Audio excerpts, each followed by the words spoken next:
Hindi sinayang ng mga residente ng Barangay Santa Arcadia, Cabanatuan City, Nueva Ecija ang pagkakataon na makabili ng murang pagkain sa programang bigas para sa masa.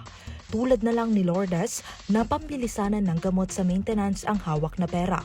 Gayunpaman, ipinambili niya muna ito ng mura at dekalidad na bigas dahil bihira umanong makabili ng bigas sa halagang 20 pesos per kilo.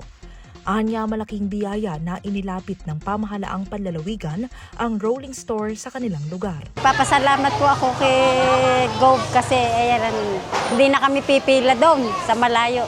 Inilapit na sa amin. Napakalaking tulong nito. Sabi ko nga, pambili ko na ng gamot, ibibili ko na, pagkakataon na ito eh. Samantala, malaking bawas gastos din ang naranasan ni Helen na dating bumibili ng 60 pesos per kilo ng bigas.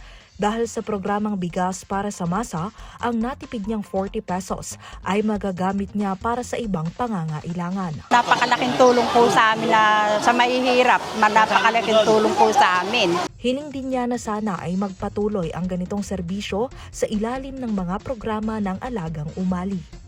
Sana po, wag pong maputol. Sana po tuloy-tuloy. Para naman kay Pablito, ang natipid na pera sa bigas ay malaking dagdag para sa pambili ng ulam.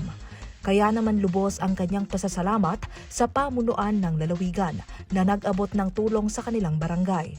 Maraming salamat, Goboy, kay Ma'am Cherry. Maraming salamat sa inyo lahat. Ganito rin ang naging pahayag ni Lamberto na nakatipid ng 30 pesos mula sa dating 50 pesos per kilo na presyo ng bigas. Anya, ang perang natira mula sa budget ay kanyang ibibili ng ulam para sa kanyang pamilya. Napakalaking bagay po ma'am sa katulad namin mahihirap yung 20 pesos na bigas. So ang po, dati 50 pesos ang bili namin, ngayon po 20. May matitira pa po 30 pesos, pambili po ng ulam. Kasunod nito, nagpaabot siya ng pasasalamat dahil sa murang bigas na ipinagkaloob sa mga katulad niyang mahihirap. Maraming salamat po Gob sa bigas na nabababang presyo sa pinagkaloob niyo dito sa aming barangay. Napakalaking tulong po at napakalaking bagay sa taong mahihirap. Ang programang bigas para sa masa ay pinangunahan ni Governor Aurelio Oy Umali at Vice Governor Hill Raymond Lemon Umali. Ito ay inilunsad katuwang ang Provincial Food Council upang matulungan ang mga mamamayan sa mataas na presyo ng mga bilihin.